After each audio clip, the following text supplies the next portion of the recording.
There ain't no grave can hold my body down. There ain't no grave can hold my body down. When I hear that trumpet sound, I'm gonna rise right out of the ground. There ain't no grave can hold my body down. Ladies and gentlemen, let's get ready to rumble!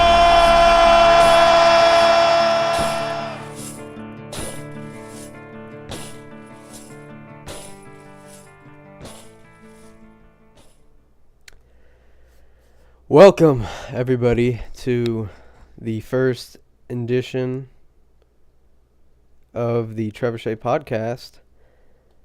Quick brief to start it off. This will be just a shoot style, sort of an autobiographic interview. I may have guests on at one point or another. But I just wanted to shoot on a couple things. And it's going to revolve around sports, politics. So, let's just get started. First thing I want to cover was the UFC 202 pay-per-view. I watched this with my good friend, and it was more or less a disappointing card. At one point, we were watching Rumble of the Ridge because we just lost interest. The prelims were slow, uneventful, and then once we got to the main card, more or less was more ferocious, you could say. There was good showing by Mike Perry and Donald Cerrone. Anthony Johnson, he just took us out of nowhere in 13 seconds with a knockout punch. But the McGregor-Diaz fight, that one was more controversial than I thought. I believe Nate Diaz landed more significant strikes. He had more control throughout the fight, I should say. And he won rounds 2, 3, and 5, in my opinion. McGregor really came out of the blocks full speed ahead. But his stamina really showed, and Nate Diaz was just in better shape than he was. For that, what was it, 170-pound fight? I know Diaz was 170 and a half, and then McGregor was 168. Just like the first fight, they were at the 170. But if you were living under a rock, Conor McGregor won by a decision. First judge scored 48-47, 47-47, 48-47. It was a 5-round fight, went the distance, and I believe they gave it to McGregor simply because of the draw. They got the fight of the night, so they get the $50,000 bonus, but Conor McGregor took in $3 million for this one fight, and that's the highest in UFC history. I'm pretty sure that's the highest in combat sports other than boxing. But who knows? I think they gave it to McGregor simply because they want the McGregor-Diaz 3. And I don't know if it's tape delayed. I don't know if it's live, but those guys were really giving it to each other on the mic with Joe Rogan, and that's the kind of intensity I like to see. And of course it's on pay-per-view, so it's going to appeal to a older audience, so I have no problem with F-bombs and mother effers. I like that because that just shows how much they care about this sport. And of course, Nate Diaz with the "they don't want me to win." I feel him because I feel like he won that fight. But I feel like they just gave it to McGregor to extend the series. And you know, that's a common thing in sports nowadays, is to get as much as you can from a draw.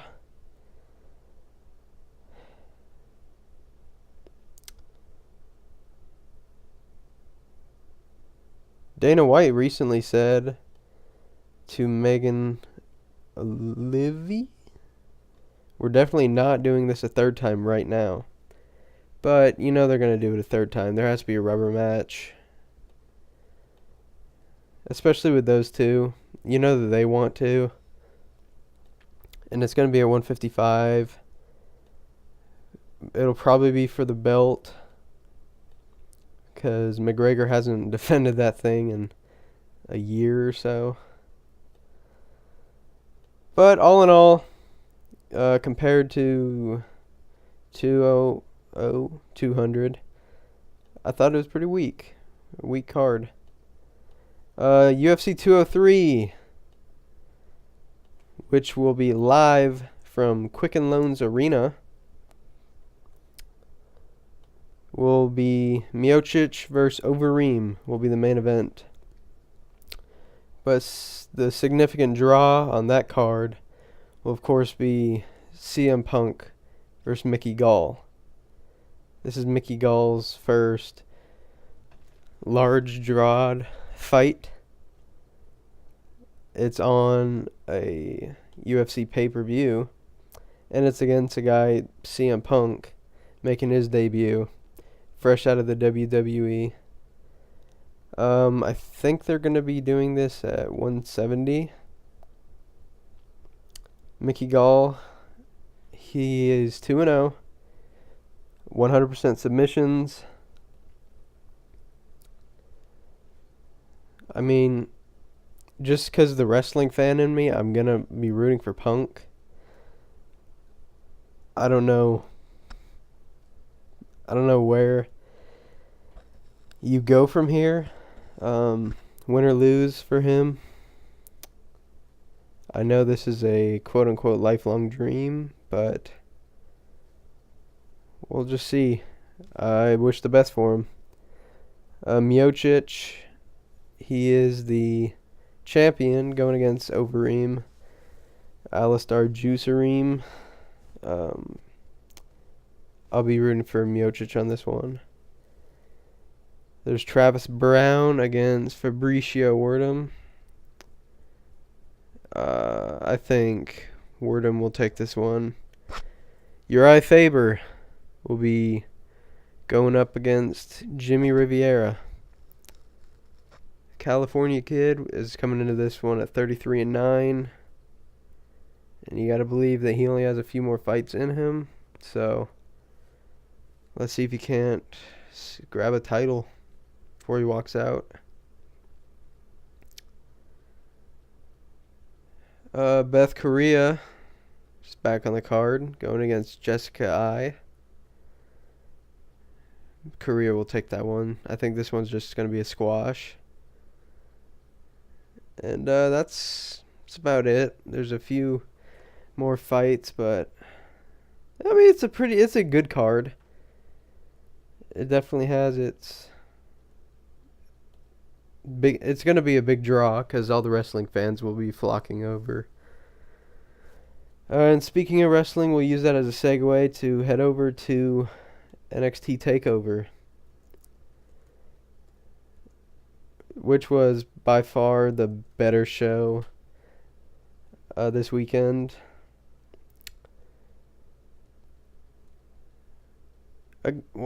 Their commentary team is just over all others. I'm glad that Corey Graves is now on Raw, because Michael Cole is just warming out his welcome.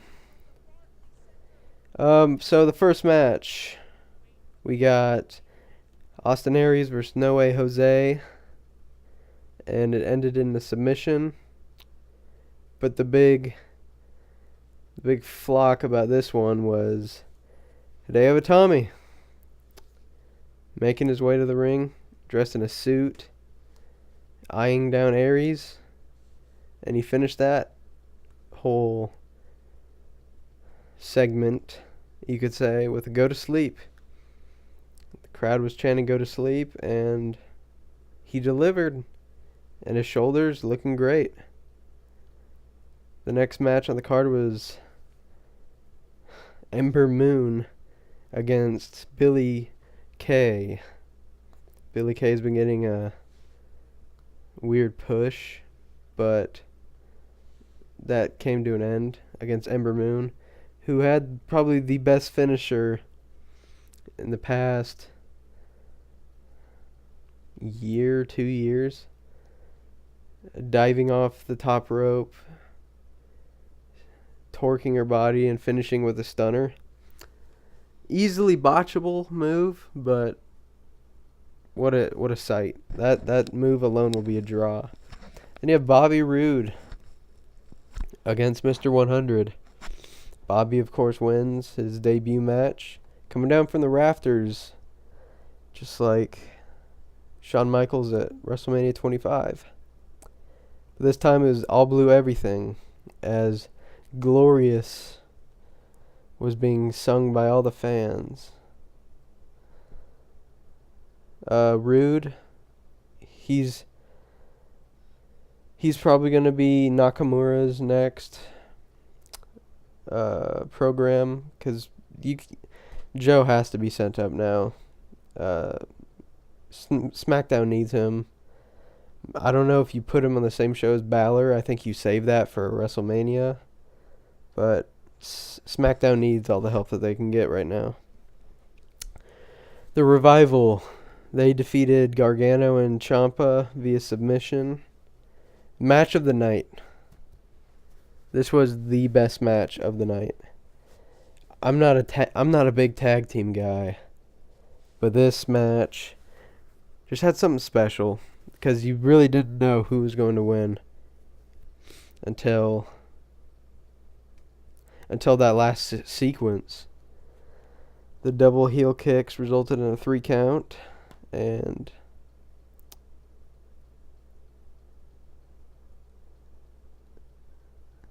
I forgot who. I think it was Wilder. He put his foot on the rope, and everyone was going crazy. Even Gargano and Ciampa were going crazy. But that's just a veteran move. That's a great thing to put in a match, especially for the titles, because that took the challengers, took their mind off of it.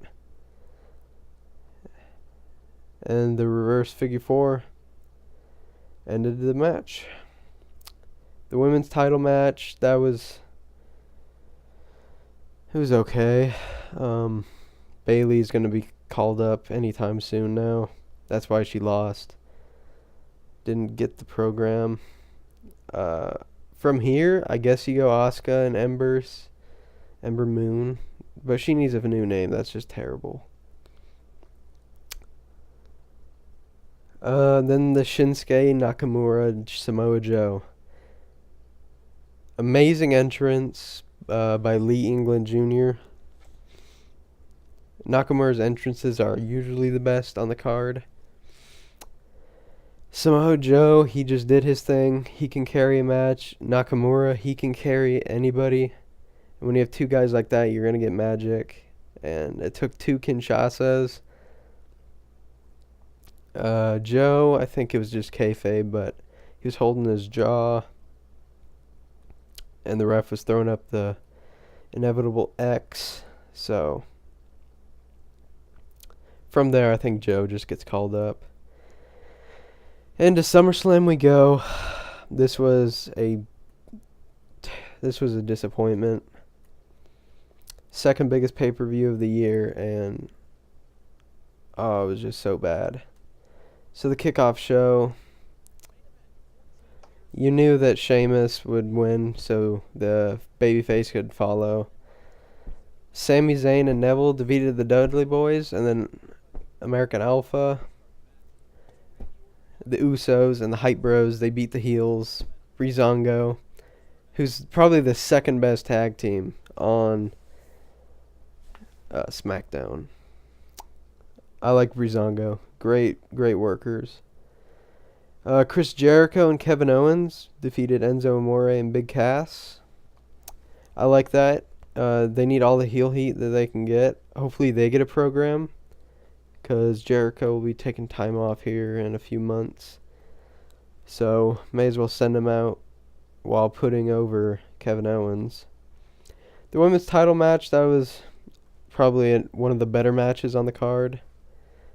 Sasha Banks giving it her all, nearly botching every other move, but she made it look good.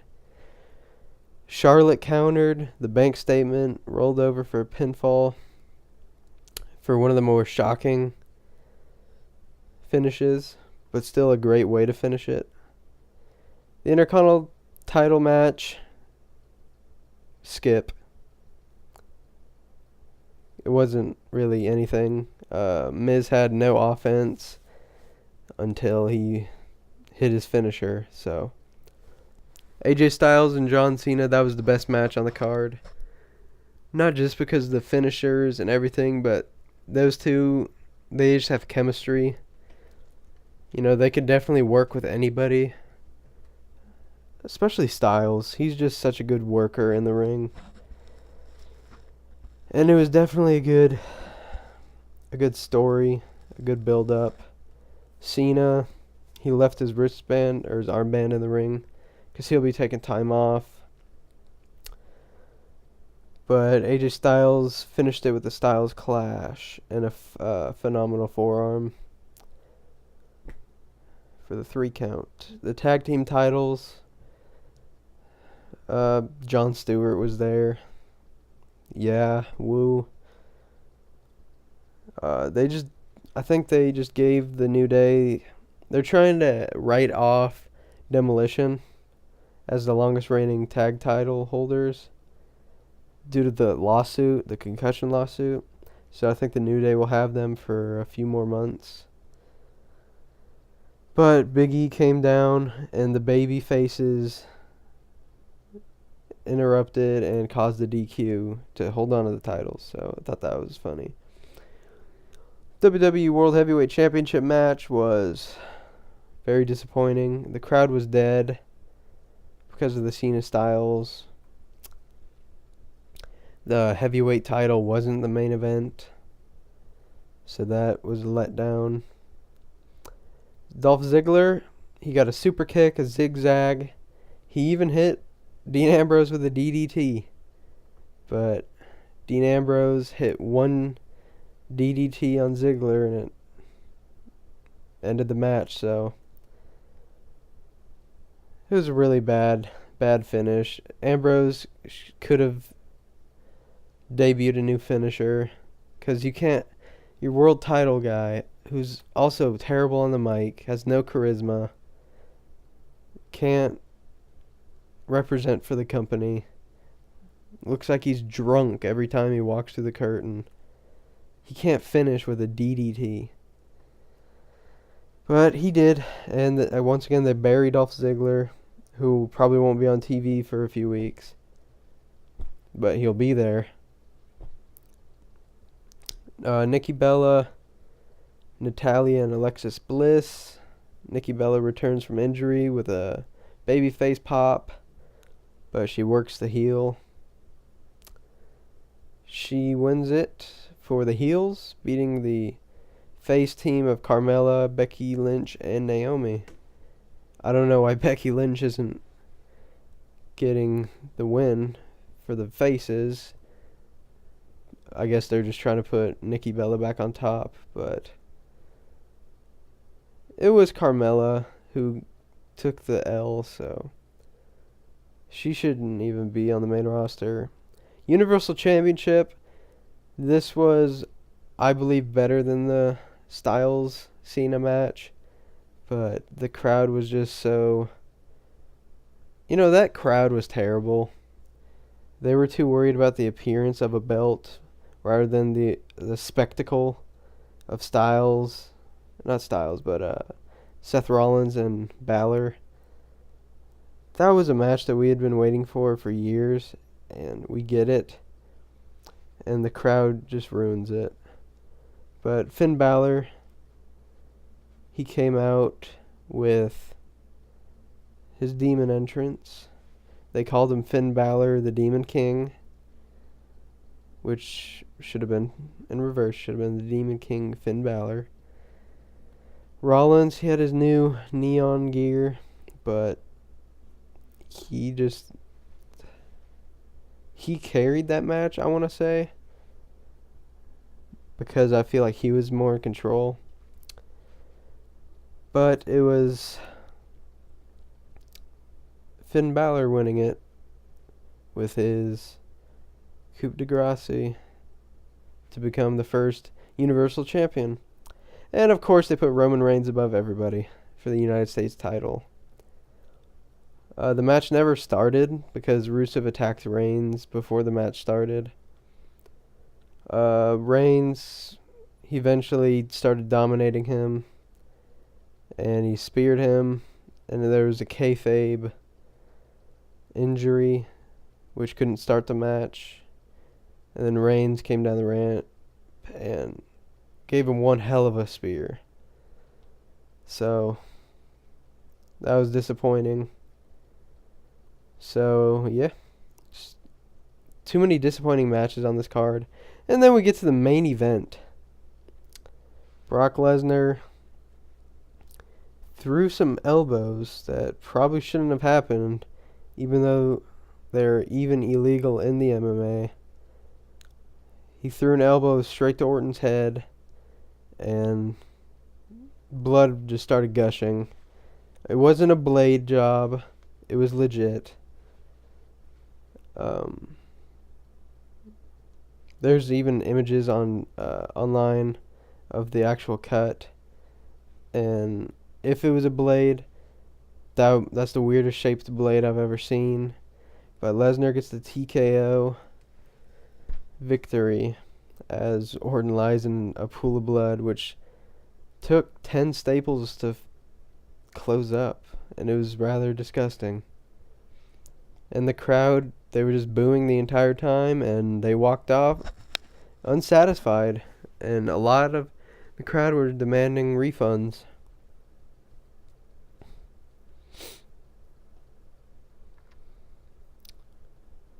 The next big event, I feel like in the last 2 weeks, were the Olympics. I didn't really focus much because there wasn't really a big draw. There wasn't the Michael Phelps 8 gold medals to watch. There wasn't Phelps versus Lochte to watch. But Usain Bolt, he did his thing. The whole United States team did their thing. The gymnastics they're rather impressive. At 11 p.m., with nothing else on television, I feel like the casual fan would enjoy the gymnastics. Of course, we don't know how the scoring works, but just the spectacle, the pure spectacle, is appealing. And that is all the news. That's all I have to cover for this week's podcast. Thank you for listening. This was a rough thing to do, rough thing to try. So I just appreciate all feedback, all the support, and tune in if you'd like to the future ones. There will be one a week, as well as YouTube uploads This probably will go on the YouTube page. Stitcher, I haven't got an email back yet. Perhaps on SoundCloud as well. So just stay tuned. I'll probably tweet about it. It's at Trevor Shea on all social media.